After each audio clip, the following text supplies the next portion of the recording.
Yang pertama, Bhagavad Gita, ajarannya Krishna adalah dokumen meditatif. Jadi dokumen meditatif itu, ya ini bahasa agak unik, tapi sebenarnya tidak bisa kalau cuma kamu pahami dari bunyi ayatnya. Hanya kamu paham narasinya tidak menjamin kamu paham apa yang dimaksud. Dia butuh perenungan, butuh refleksi, butuh kontemplasi. Ya termasuk hampir semua kitab suci, cara menyikapinya dia tidak bisa kalau semata-mata dari harafiahnya. Karena dia dokumen meditatif. Maka kalau kamu ngaji, sebaiknya juga renungkan Quran dan terjemahannya. Ya tidak apa-apa kalau tidak ngerti bahasa Arab, tapi jangan berhenti di terjemahan. Kamu harus mengejar maksud dan relevansinya dokumen, relevansinya ayat dengan hidupmu. Oleh karena itu butuh perenungan, butuh meditasi. Karena disitulah gunanya kitab suci. Kalau kita hari ini kan enggak, kebanyakan yang ngaji itu kan formalitas, malah cepet-cepetan. Banyak yang target, pokoknya sehari saya harus 5 juz, sehari saya harus 1 juz. Ya enggak apa-apa sih, bagus-bagus saja daripada enggak ngaji belas. Ada yang enggak ngaji belas, banyak. Ya, cuma ya naik kelas lah dikit. Kalau kemarin ngaji hanya bunyinya, besok sama artinya. Kalau besok sudah ngerti artinya, naik kelas lah dikit sama maknanya. Kalau sudah naik kelas ke maknanya, coba renungkan lagi, kira-kira relevansinya apa dengan hidupmu. Kamu bisa melakukan apa dengan ayat itu. Nah, itu namanya naik kelas. Kalau zaman dulu sampai hari ini kamu masih sibuk dengan harafiahnya, ya berarti kamu tidak naik kelas. Tidak naik kelas itu bukan berarti salah, tapi ya tidak berkembang.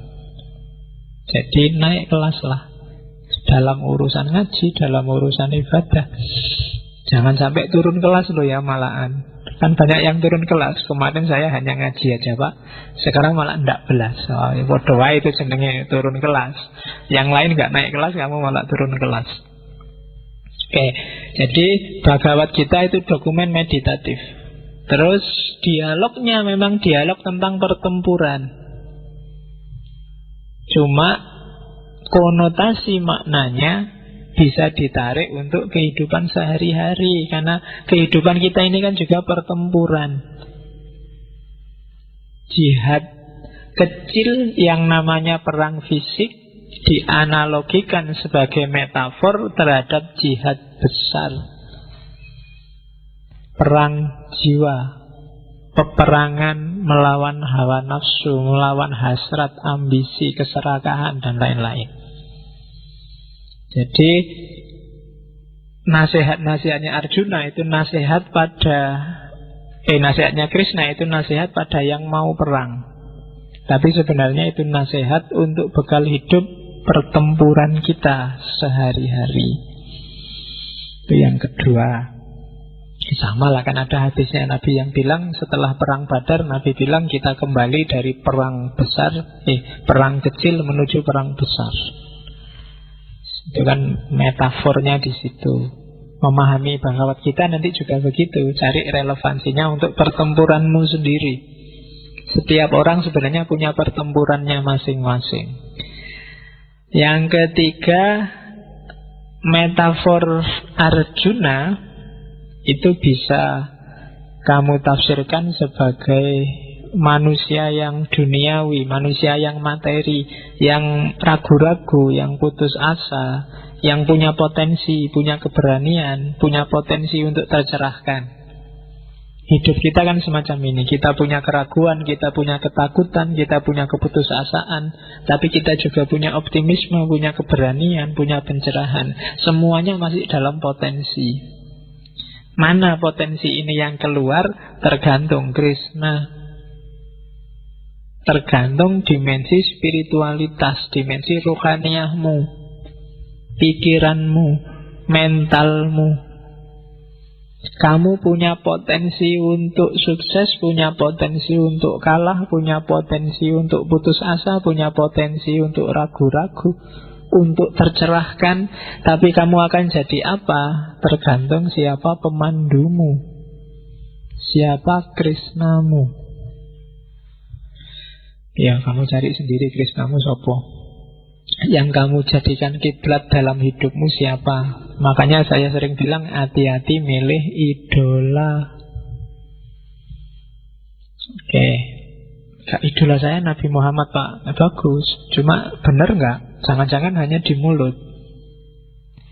Yang biasanya jadi idolamu kan ya Nabi Muhammad kalau pas di masjid. Begitu di kampus, begitu internetan, begitu nanti beda-beda. Begitu dengerin lagu dangdut, begitu macam-macam lagi kiblatnya. Jadi coba cek deh, siapa idolamu, dialah nanti pemandumu, kiblatmu. Itu metafor yang ketiga dari Bhagavad Gita. Yang keempat, mode apa sih yang ditawarkan oleh Krishna? Dia menawarkan namanya mystical activism. Mistik tasawuf, tapi yang aktif, bukan tasawuf yang keluar dari dunia uzlah, menarik diri dari kehidupan ramai. Tidak. Jadi sufi, tapi sufi yang hidup di tengah masyarakat. Kalau bahasa Jawa ada istilah topong rame. Topong rame itu di tengah keramaian kayak gini, tapi jiwamu adalah jiwa yang meditatif, jiwa yang spiritual. Itu tidak gampang. Lebih enak kamu uzlah, jauh dari masyarakat, terus wiritan, terus tafakur, muhasabah. Gampang kalau kayak gitu, siapapun bisa. Tapi di tengah keramaian kayak gini, jiwamu, jiwa yang spiritual, jiwa yang meditatif, tidak terpengaruh. Itu tidak gampang. Dan Krishna mengajarkan itu. Sambil jadi mahasiswa yang ngejar IP, yang ingin skripsinya cepat jadi, tapi jiwamu jiwa sufi. Itu susah. Oke, nanti kita lihat kayak apa mystical activism itu. Kemudian Bhagavad Gita nanti menunjukkan bahwa filsafat, tasawuf, dan ilmu termasuk praksis sosial itu tidak bisa dipisah-pisah. Manusia butuh mikir, manusia butuh laku, manusia butuh hubungan dengan yang lain, dan tidak bisa dipisah-pisah. Tidak bisa kamu jadi sufi saja dan nggak jadi makhluk sosial. Nggak bisa kamu jadi filosof saja dan nggak main perasaan, nggak main hati. Semuanya saling nyambung. Orang yang hanya akalnya saja yang main, biasanya terus jadi angkuh, arogan, merasa diri paling pintar, paling benar. Orang yang hanya mempertimbangkan dunia sosial, perasaan, kebersamaan saja, cenderung jadi konyol, altruis, mengorbankan kepentingan sendiri untuk kepentingan orang banyak. Orang hanya filsafat saja tanpa laku juga tidak ada gunanya, berhentinya di teori, dan seterusnya. Semuanya saling butuh, jadi satu.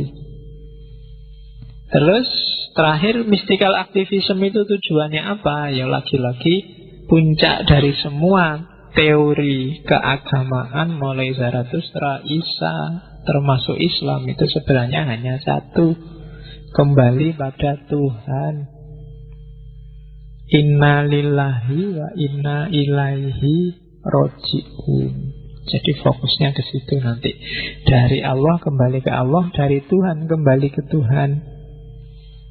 Caranya bagaimana? Ya, semua sufi mengajarkan itu. Semua ulama mengajarkan itu. Biar kita bisa safe, kembali lagi pada Allah. Kalau di Bhagavad Gita ya menyatu dengan Brahman. Itulah yang diajarkan oleh Krishna secara umum dalam Bhagavad Gita. Oke, ini ajarannya lagi tentang 3 tipe manusia. Saya tidak tahu kalian ada tipe yang mana.